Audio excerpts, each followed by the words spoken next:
the city of Bodo, northern Norway, 200 miles north of the Arctic Circle. It is 11:55 p.m. on the 14th of July 2011. Hello. As I said in the introduction, this is the city of Bodo, and we're a few minutes before midnight, and it's still very clear outside. I would say it's like at 5 p.m. on a summer day in North America. So today I'm going to talk on the subject of logic, because there's a lot of illogic concerning Scientology. And I'm someone who's been well trained in logic. Perhaps the best example of pure logic is geometry, because geometry use absolutely no premises whatsoever. So therefore, if you demonstrate something, then it has to be true and you cannot assume anything. The first thing wrong with logic is some people confuse an axiom for a premise. A premise is something you use to demonstrate a proposition. In other words, you've already decided you want to go one way. An example, Scientology is evil and ruin lives. This is the premise. But the person thinks it's an axiom. Therefore, of course, anything that comes out of it is from the same tainted tree, and you're going to go nowhere discussing that with a person. And I've received every now and then communication from those people. Incidentally, they speak the people who are disgruntled, who use those arguments, speak the very same language as the church, meaning, in my view, they're still stuck in the ways of the church, because people who can think don't use flawed logic. And there's some very good definition in Wikipedia about logic, and I would suggest someone who's got trouble with logic use some of those definitions in logic. The first definition, premise, a proposition supporting or helping to support a conclusion. So you make the premise, Scientology is perfect, L. Ron Hubbard never erred. That's the line of the church. And of course, anyone who says otherwise is a scumbag. Same thing, the church premises are that anyone who leaves the church is evil. Therefore, there's no problem in validating them. Same thing, anyone auditing outside the church is a squirrel by definition, no matter how much they correct the squirreling made by the church itself. Same thing, it's wrong to audit without the folders. Of course, the church prevents folders from being released, and then of course refuse to audit the person unless they become zombified into the way they find it acceptable. So this is an example of premises. An axiom is a self-evident truth that requires no proof. So therefore, the person has said Scientology is evil, the OT levels are garbage. So if he considers that to be an axiom, therefore anyone who delivers that is a con man. And therefore the same people would use this, oh, you're a con man, you should be ashamed of delivering this. You should be ashamed, and yap. See, cannot even think logically. He thinks his premise is an axiom. Has he done his homework? Has he checked with the people I've audited? Has he found a single dissatisfied person? Instead, they will find whoever they find that support the already drawn conclusion. So you find a few people who agree together, and incidentally, those people, they end up proving the exact opposite of the point they want to make. You know, Hubbard had it quite right when he wrote quite some time ago, groups or associations tend to perpetuate the condition they were designed to combat. Now, I'm always open to criticism. However, there is the destructive criticism purporting to be constructive. I don't want to criticize, but you know, I have no choice but to say, You know, these are 1.1 comments. That's all it is. Now, if someone refutes a statement and said, I think your judgment is flawed because these people you've audited have said this and that. But of course, no such thing. They say someone who never successfully applied the subject says it all bad and he could never himself get results. So therefore, it's all a con game. Well, how about me? I produce result, and I certainly don't produce result because it's Scientology or whatever. And honestly, I don't care if whatever I call it blah blahology, and the name is an arbitrary anyway because it changed with languages. So names are simply arbitraries. Hubbard suggested we could use the word epistemology instead of Scientology, because one thing some people don't like about Scientology is that it used both a Latin and a Greek root in it, and purists think it is wrong by itself. And incidentally, L. Robert is not the first one to have coined the word, as some people have researched. So the word is utterly irrelevant. One of the great flaws in logic is when criticizing something using an ad hominem attack.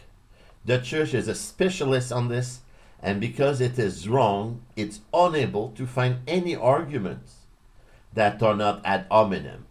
You know, Hubbard himself admitted that you don't try to be right. You always try to fight it. You fight the fight, never on your ground, meaning you never try to discuss the actual issues. You try to invalidate the person you're attacking. And you, of course, completely disregard the issue. For example, I see there's outtake in the church, and they say, Pierre had his church cancelled. Or they will invent some other lie. Pierre has dissatisfied pieces. Yeah, they just found them 25 years later, after they've been audited by 60 auditors and have been brainwashed into the golden age of tech and squirreling. And it's really interesting in my case that for 10 years the church wrote me letters. I have letters from the CS, the senior CS, the FSO program chief, various people in RTC senior CS in office, begging me to return as a very valuable person. So now I'm a good auditor. They really want me to return, although they never want to back up their empty promises with real statements from authority. And suddenly, the moment they get the vent that I'm auditing outside the church, I instantly become the worst auditor in the universe. Now, what is an ad hominem attack? Ad hominem means to the man in Latin. It simply means it argues against the person itself. And here's an example of what someone wrote to me.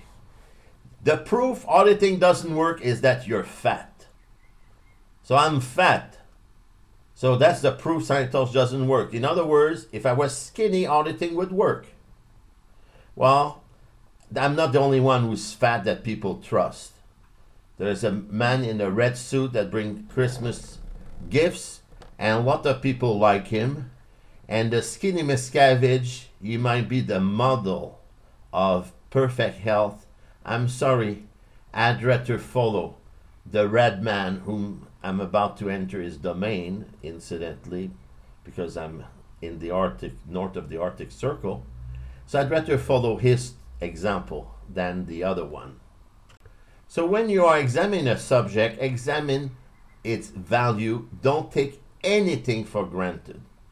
Some really intelligent people and some of the geniuses that I met in the information technology that were the most exceptional people in doing technical support, they said that the major problem in not resolving technical issues was due to assuming things that should not have been assumed.